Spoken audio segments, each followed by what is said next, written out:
Hello बच्चों, कल अपन अध्याय 6 के अंदर उपनिवेशवाद की परिभाषा मछलीपट्टनम का महत्व कम होने का कारण पढ़ा था और उसी के साथ पढ़ा था प्रेसिडेंसी शहर। प्रेसिडेंसी शहर कौन से थे? बंगाल, मद्रास और बम्बई।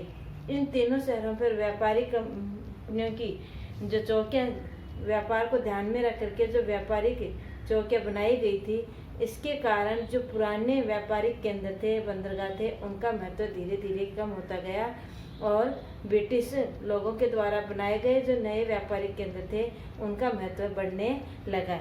इन तीनों शहरों की कंपनियों में फैक्ट्रियों की स्थापना करने के पश्चात दूसरे अन्य शहरों के धीरे धीरे क्या होने लगे? कमज़ोर होने लगे। वहाँ जो चीज़ें बनती थी उनकी मांग क्या होने लगी? घटने लगी और व्यापार नए इलाकों की ओर केंद्रित होने लगा। तो पुराने व्यापारिक केंद्र और बंदरगाह धीरे धीरे क्या होने लगे?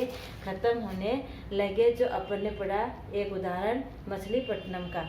अब देखो दो है कि दूसरा कारण ये था कि जो नए व्यापारिक केंद्र बन रहे थे उनके कारण एक शहरीकरण होने लगा और दूसरा विशहरीकरण होने लगा। तो विशहरीकरण क्या है और शहरीकरण क्या है? विशहरीकरण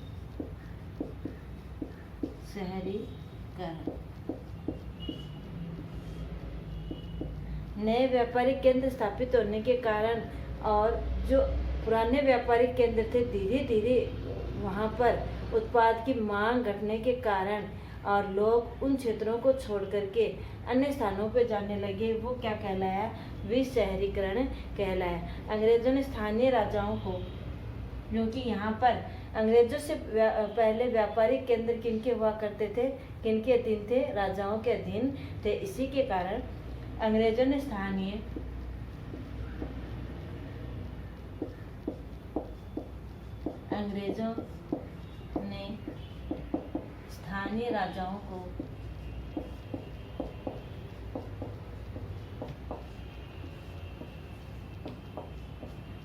राजाओं को हरा दिया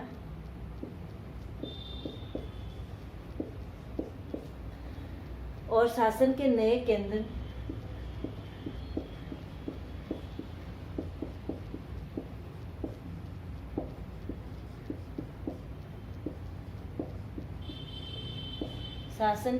केंद्र बनाए।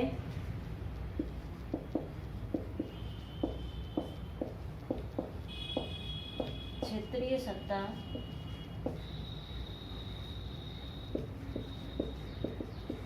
से पुराने केंद्र क्या होने लगे? कमजोर होने लग गए। क्षेत्रीय सत्ता से पुराने व्यापारिक केंद्र कमजोर होने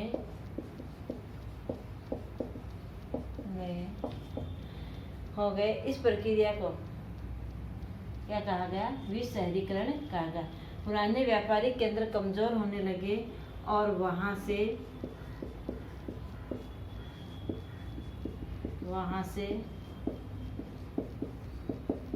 अवधि अन्य जगहों की और स्थापित होने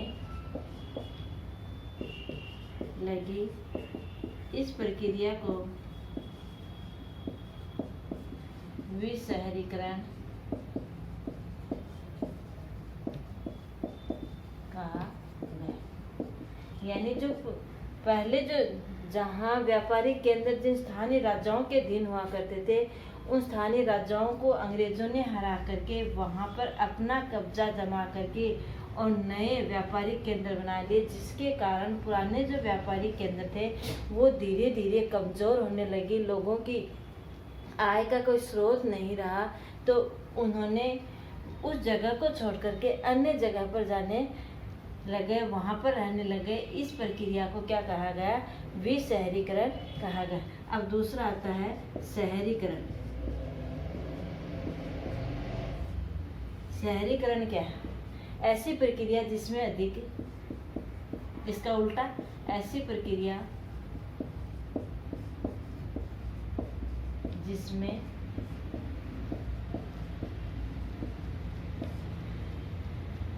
अधिक से अधिक लोग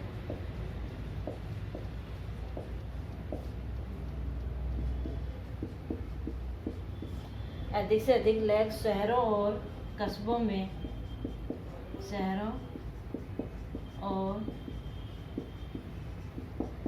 कस्बों में जाकर रहने लगे।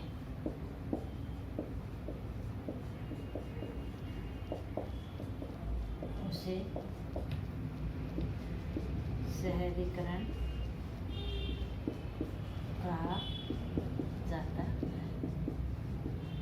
यानी विशहरीकरण से क्या होने लगे, कुछ शहरों का शहरीकरण होने लगा और कुछ शहरों का विशहरीकरण होने लगा। इसका उल्टा, जहाँ व्यापारिक केंद्र कमजोर होने लगे, वहाँ के लोग जहाँ आय के स्रोत प्राप्त होते थे उन शहरों में जाकर के बसने लगे।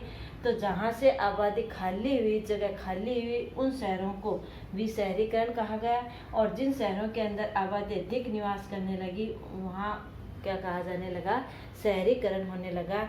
उदाहरण के लिए अपन समझते हैं कि दिल्ली का उदाहरण लेकर के कि किस प्रकार से दिल्ली का शहरीकरण होने लगा।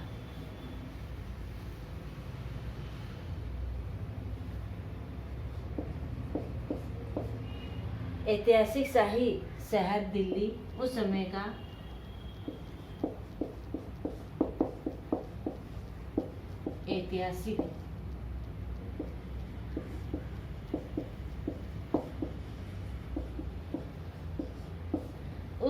ऐतिहासिक शहर दिल्ली 19वीं सदी में क्या था,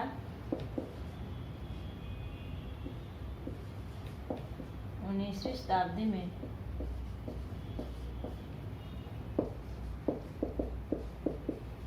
एक धूल भरा छोटा सा क्या था, कस्बा बनकर रह गया।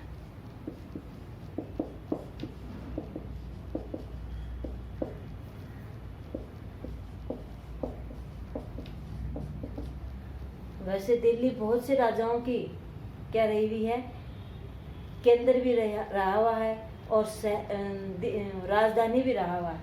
लेकिन किसी कारण 19वीं सदी के अंदर और क्या रह गया, वो एक छोटा सा कस्बा बन करके रह गया था। परंतु 1912 में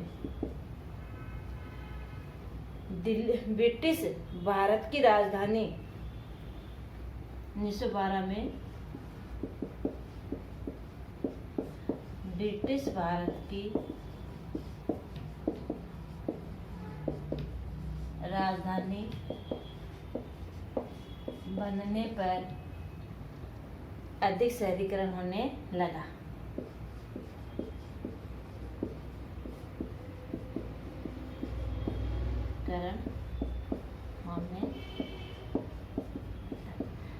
अब मछलीपट्टनम का तो क्या होने लगा, विशहरीकरण, क्योंकि मछलीपट्टनम एक व्यापारिक केंद्र हुआ करता किसी समय, बहुत समृद्धशाली।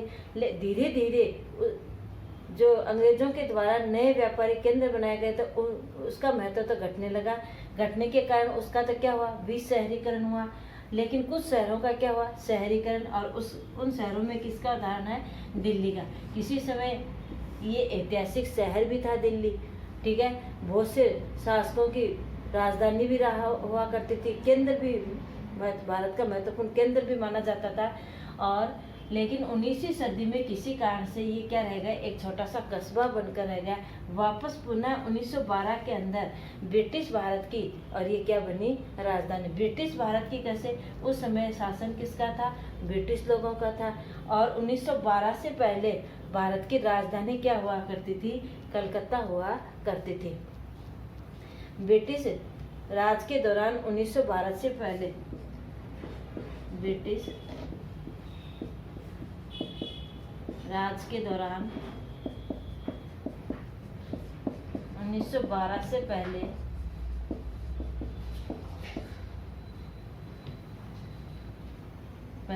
भारत की राजधानी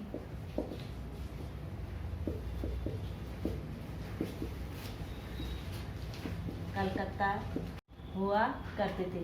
यानी 1912 से पहले भारत की राजधानी क्या हुआ करती थी? कलकत्ता हुआ करती थी। और 1912 के अंदर इसे क्या बना दी गई? दिल्ली राजधानी कलकत्ता से स्थानांतरित करके कहाँ बना दी गई? दिल्ली बना दी गई। और कलकत्ता से स्थानांतरित किसने की? सम्राट जॉर्ज पंचम ने। सम्राट जॉर्ज पंचम और उनकी पत्नी मेरी ने घोषणा की कि राजधानी क्या बनेगी? दिल्ली बनेगी। पंचम के द्वारा, जॉर्ज पंचम के द्वारा कोलकाता से राजधानी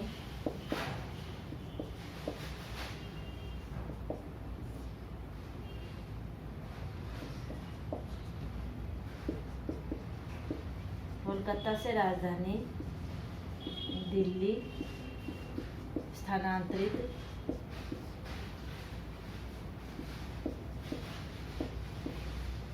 की गई। ठीक है। दिल्ली शहर जो है 1000 वर्ष से अधिक तक और राजधानी के रूप में रह चुका है। और यमुना नदी के किनारे 60 वर्ग मील के छोटे से क्षेत्रफल में कम से कम कितनी राजधानियां बनाई गई? 14 अलग अलग राजधानियां बसाई गई। और 12वीं से 17वीं शताब्दी के बीच में बसाए गए राजधानी शहरों में सबसे महत्वपूर्ण जो राजधानी थी वो क्या थी? शाहजहां के द्वारा बसाई गई राजधानी सबसे महत्वपूर्ण थी। और शाहजहां ने किसकी स्थापना की? शाहजहानाबाद की स्थापना की। तो इन 14 राजधानियों के अंदर जो सबसे महत्वपूर्ण राजधानी जो बनाई गई थी वो किसके द्वारा? शाहजहां के द्वारा बसाई गई राजधानी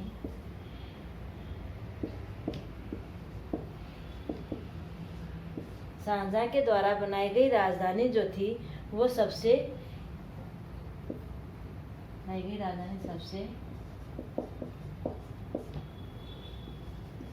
शानदार राजधानी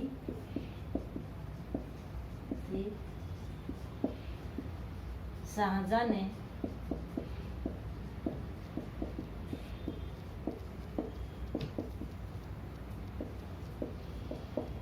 नवाब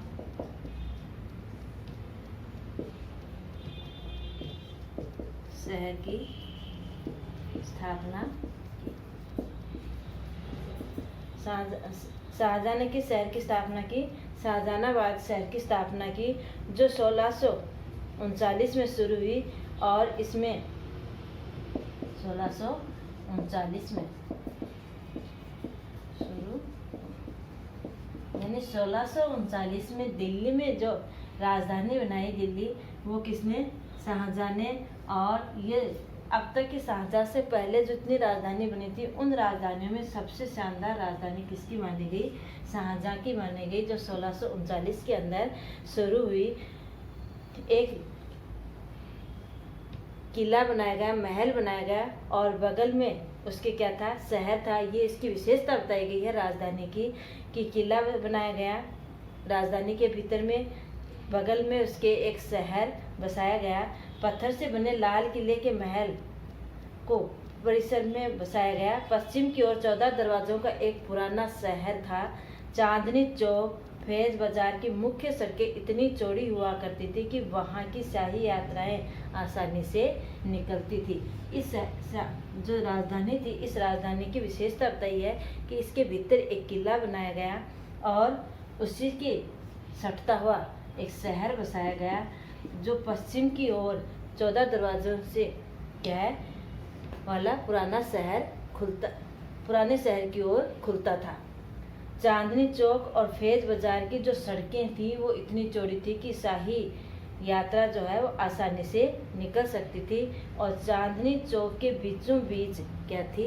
नहर थी। वो अपने पढ़ी थी कि मुगलों के द्वारा 4 बाग का निर्माण करवाया गया था। सबसे पहले 4 बाग की जो प्रक्रिया थी वो किसके द्वारा शुरू की गई थी? मुगलों के द्वारा शुरू की गई थी। तो इस शाही राजधानी की ये विशेषता थी। ठीक है। और वहाँ पर फिर दरगाह है, ये अपन आगे वाली वीडियो के अंदर पढ़ेंगे कि दरगाह, ईदगाह, खानकाह का क्या अर्थ था जो इस राजधानी के अंदर स्थापित किए गए थे। ठीक है, धन्यवाद।